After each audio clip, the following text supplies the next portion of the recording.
Hi.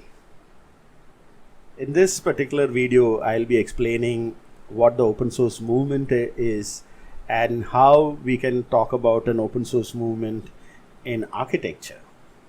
So first let me give you the backdrop on which I'm building up this particular case. For thousands of years, ever since the Homo sapien species came into this world, we were very different from other animals because we have one peculiar characteristic which Victor Papanek explained so beautifully in his book Design for the Real World. So the difference is that when facing the problems of the world around us, we end up changing the world around us rather than changing ourselves.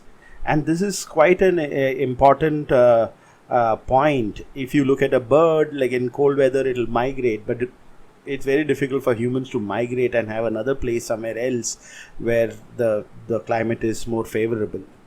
So humans all over this various centuries and thousands of years, we faced a lot of problems, and we ended up solving those problems by inventing things, by making buildings, and making inventions like the plow, the steam engine, the loom, and so on and so forth to assist the whole of society. So these inventions was not restricted to just the person who invented it, but it actually proliferated, and the whole of humanity started enjoying the fruits of these inventions. There was one important difference which I will explain, which happened because about 80 years back, when computers came in, the nature of the way these inventions came into our life, that nature started changing. Prior to the computer revolution, most of these inventions were products of very small groups of people, but largely just individuals. Many times, quite often, they are just individuals who were clever enough, persistent enough, and had the patience to work through all kinds of difficulties to come up with one of those inventions. But with the computer, when the computer came into our lives, we were now in a position to talk about increasing the scope of the problems which we are willing to handle. So earlier to the computers, a lot of our inventions were purposeful inventions. They had a purpose in place. The plow was there to till the soil. The steam engine is for locomotion or some kind of motorization. The loom was to make fabrics, and so on and so forth. So when computers came in, we were now in a position to go in more abstract and talk about how data needs to be organized, how data needs to be analyzed, and how you start making conclusions about what part of the data needs to be used, how to store that data, how much large data can you store. And there are a million other things which we started handling, which was not really to do with the immediate physical environment around us, but were also to do with the more abstract reality which was also giving us problems. Now, unlike the earlier stage where inventions could be done by individual effort, with the computers it requires a fair amount of people to work together to work out the mechanisms of the solutions which you are now going to propose for a particular problem which you have faced. So in the nature of inventions changed, and the machine became a lot more abstract. I will call them as purposeless machines which seemingly did not have a purpose. A computer really doesn't have a purpose of its own unless you feed it a software, and that software is also nothing which is tangible. It is a set of instructions which the computer has to use. So the way the humanity started changing the world around itself started changing. Inventors can no longer work individually, okay, which was possible earlier. Even today it is possible, if provided you are working on a non-computer solution. You could be a very intelligent person who will invent some physical device which the world has not seen, and that still happens once in a while. But when you talk about computers, it requires a good amount of people to pour their heads together, put in theories, put in abstractions, put in data structures, algorithms, and this needs to be debated. The logic behind it needs to be debated before that particular computer program is delivered to the users. Now, this also did not end up completely solving the problem when such software got written by teams of people in private companies, and when they released it to the world, they found that the users found that there are some situations during which the software doesn't do its work, and they are known as edge conditions, situations where the testing was not done for that particular situation, but unfortunately in the real world those situations came up during the use of the software, and the software did not work.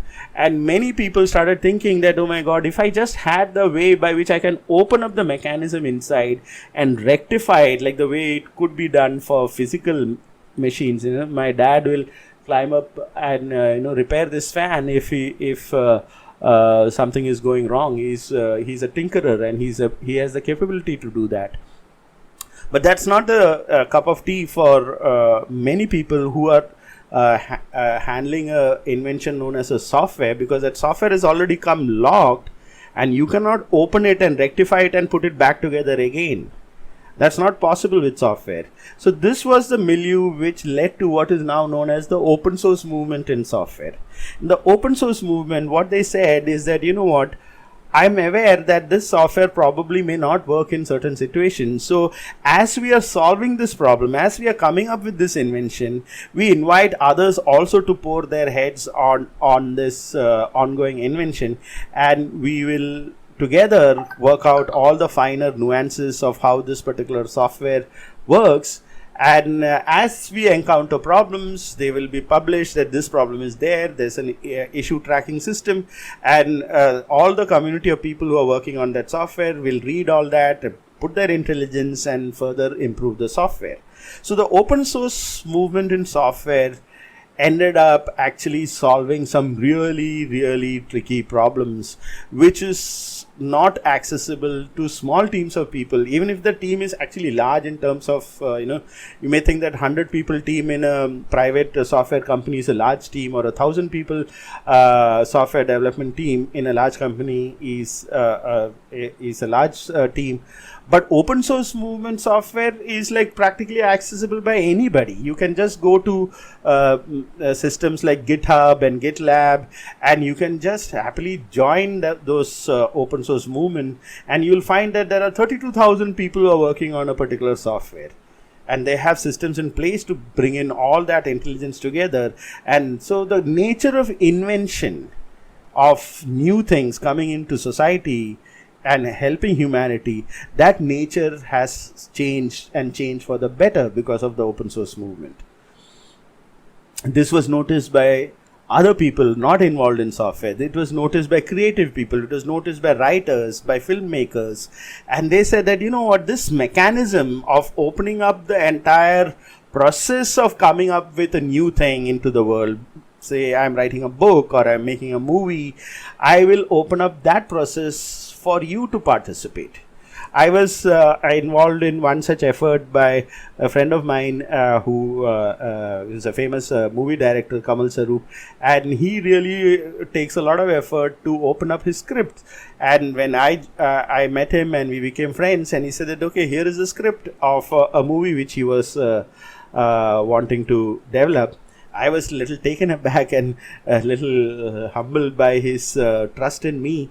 But that's the nature of the way people who believe in the open source movement, though Kamal was not using the word open source, there are many people who are doing this. Many artists are doing this. I already told you, filmmakers are doing it. There are writers who are writing books by saying that, okay, we'll open up the process of writing this book so that when the book actually gets developed and it gets printed, we know what process was taken to make that book. But largely, the success of open source movement can be seen in software, and not really much in other fields, though technically it is now in other fields also, where people are opening up their internal processes before that particular product comes up. And there's a reason for that. The reason is that when large number of people are communicating on the process by which an invention is coming up, that communication has to be pretty accurate. Otherwise, you are dealing with really large number of people, and there will be a lot more confusion than actual solution. And the reason why it succeeded in software is because the nature of software designing is that it requires a very strict grammar which is called a computer language. And if you knew how to use that computer language, you can also read somebody else's inputs into that particular project, and therefore you can actually be pretty accurate on making your criticism pretty useful and convergent into something which can be later on worked upon. Whereas if you were to write a book and you tell others about, this is a book I'm writing, and you come and join that, there could be controversies of interpretations and points of views which may take time to settle. That's not really the case with software works pretty logically. The computer languages are got a very, very rigorous and very accurate grammar, and if you do not agree to that grammar, then you really can't participate in that particular software. Say, suppose there's a software which works, which is written in a language, say Python, and it does not have any interfaces with any other language, then the only people who can actually contribute to that project would be people who know Python programming language. So there are ways around it. Now you have options of having multiple languages. Whatever the case may be in computer software, it is a proven kind of approach that if you know the way to represent the problem, as the problem gets solved, and if that representation is accurate, then the chance of getting a pretty nice result at the end of it is very high. So the open source movement today is a very powerful movement which has even taken over private enterprises. Earlier to the open source movement, there were companies who had, sometimes some of them would have large teams of programmers, but they are cloistered lot. They will not reveal their secrets to anybody else. They will not open up the mechanism of the way they are going about inventing. But the way the computer industry is playing out, it turns out that very soon, and it's already happened in many areas, the real software which we will be using would be largely open source. It's already happened in many areas. Like for example, 60-70% of all of the internet servers, they use open source software called Linux operating system.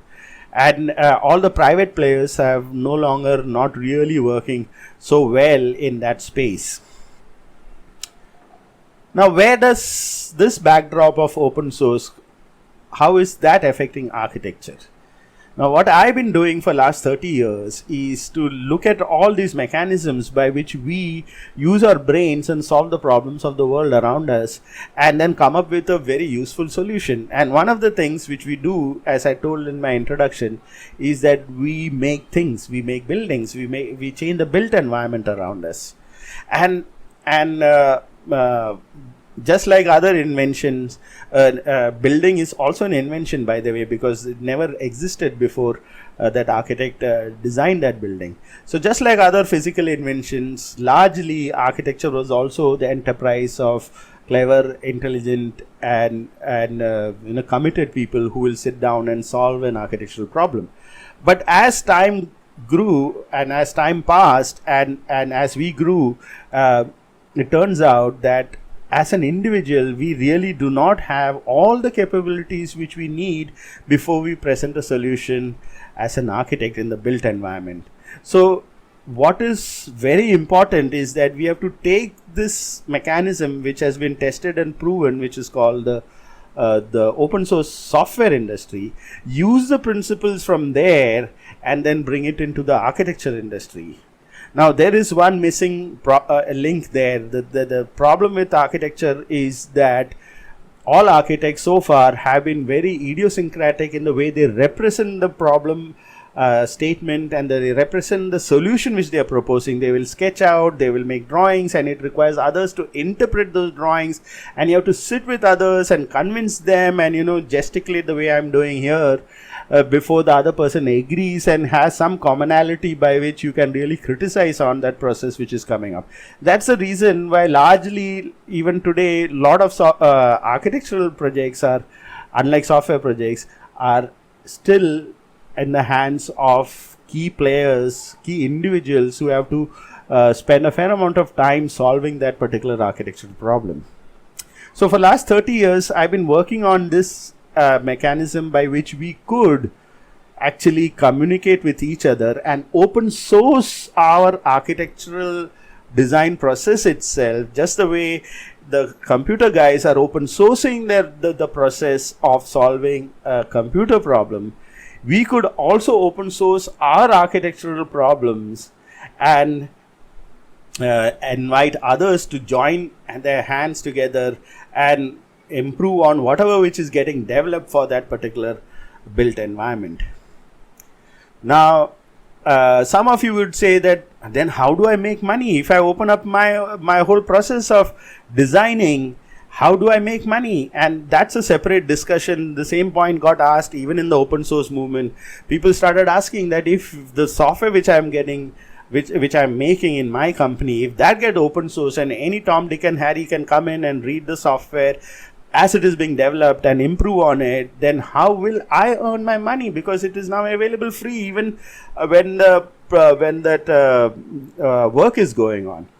Now there is some very intelligent and very sophisticated answer, and the sum and substance of that is that do not think that the importance of whatever which you are developing, just because a lot of people are contributing to that and it is available free, it does not mean that the individual players who are contributing into that particular project, whether it is software or any other open source project, that they are not making any money or they are left high and dry, and the only way the people who are working on this are those who have got altruistic interest and people who don't want to make money or anything of that sort. No, that is a wrong conception. There are very good methods by which you can still make money in whatever open source project you may be participating in, and you can have that open source project resulting in a very, very much more refined product than what a closed source system or an individualist system could produce. So this is one of the ways by which people can, architects here who are listening to this particular video, they can start understanding why that needs to come amongst architects. That it is very important for us to realize that a lot of our work which we are doing requires the intelligence of other fellow architects and other collaborators, structural engineers and so many other players who could pore over the design as it is evolving before it gets built out there. And this is an important exercise because the world is really sitting down and collapsing in many different areas, in climate, in the way society works, in the way culture is encouraged, and the progress of human beings and the cultural aspects of human beings. They're all getting affected because they're in the built environment. If all we do is to have individuals who are sitting down and trying to manipulate the world, we may end up with very poor quality work. Especially now today, the whole world is interacting with each other. Something happening in the rainforests of Brazil would affect probably the plywood industry in India. Something which is happening in Malaysia with their palm oil fields will affect the cooking industry here in India. I mean, it's all so intricately involved with each other. To think that the built environment is going to be deposited in the hands of individuals who will actually work out of the design, I think we need to start rethinking that. That's why I gave you this introduction to the open source movement in software, and I'm saying that the open source movement should also come gracefully even into architecture, where you open source the way we design a particular built environment. Mind you, I'm not talking about open source software used in designing. That itself comes under the software industry, and that's, of course, I do agree that any software written for architects should also be open source, but that's a part of the point which I had already spoken about.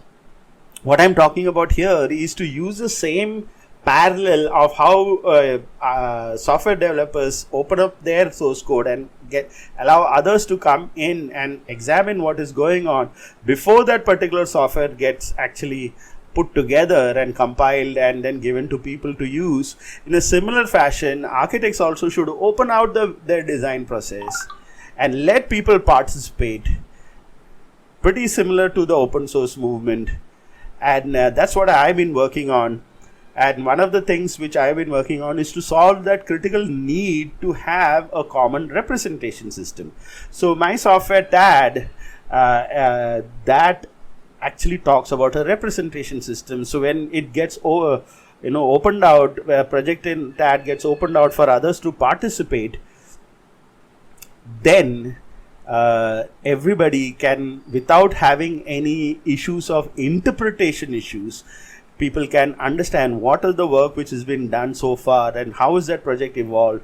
There's no much controversy. You don't need interpretations and physical gesticulating about what your design is, or put some arbitrary theories and philosophies. Nothing of that sort. You can actually pretty much like the way software developers work with software, you can have architects using TAD to put together their designs on TAD.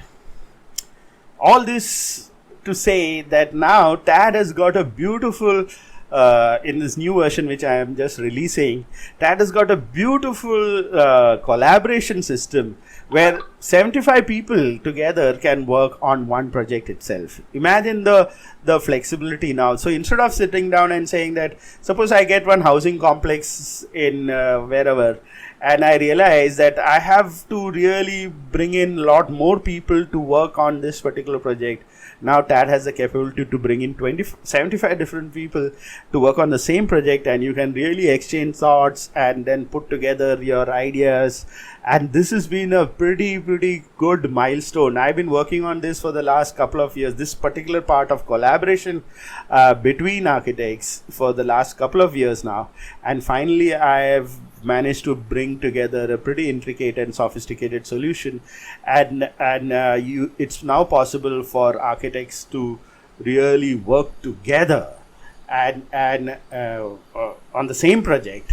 And then exactly like in the open source movement in software, you can have actually an open source movement in architecture itself. Very soon I would be setting up systems similar to what you see in the open source movement. If you go into the open source movement, you will see systems like GitHub and GitLab, and there is this mechanism by which all these people who are working on that software, they can get together on those platforms and pour their heads together.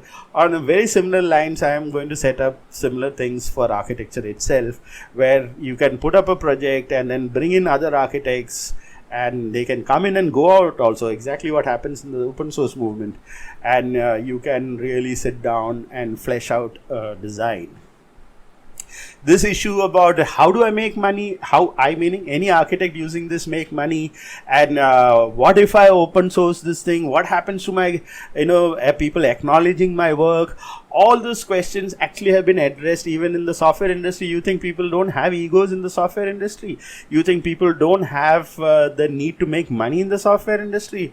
Of course, they are the same people over there, and they have actually figured out how to be acknowledged there in the software industry, how to make money in the software industry. So we architects can also adopt similar strategies here when we open source out our architecture. Now there is one small movement of open sourcing, they call it open source, in the construction of buildings. I'm not talking about the construction of buildings, I'm talking about the designing of buildings. To reach to the stage when you finalized a design, that requires a fair amount of intelligent people pouring their heads on that, because the informational load to understand how a project evolves is huge nowadays. There are too many factors to be considered. It is no longer in the capability or the capacity of just a few individual architects working on it. Whatever anybody may say, I would say that it is not possible. It has gone beyond our capabilities. I mean, you don't have all the strengths in one place, and if you have an office, even if you have a large office, it's very difficult for me to believe that by some strange coincidence your office happened to get all the right people geographically at that particular point. I mean, is that even a right way to look at it? I mean, how is it even possible that coincidentally all the people who happen to work for you are all so talented that they will be able to understand that particular design? No, talent is not related to geography. Anyway, so there are many issues around this. I'm just thought that I should give you an introduction of what really can be done in the open source movement in architectural designing. Again, telling, I'm not talking about construction.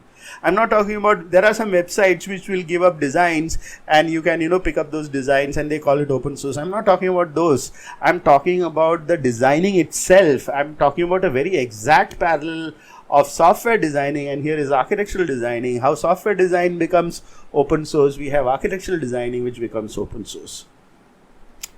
I'm not, in this particular talk, I've not talked about the software which is being used for doing this, which is TAD itself becoming an open source. This thing that is on the agenda, but that's a separate discussion.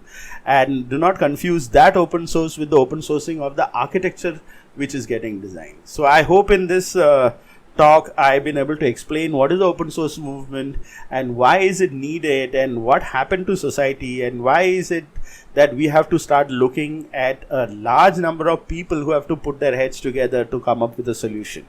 And it is high time that we architects end up solving and contributing to this aspect of society.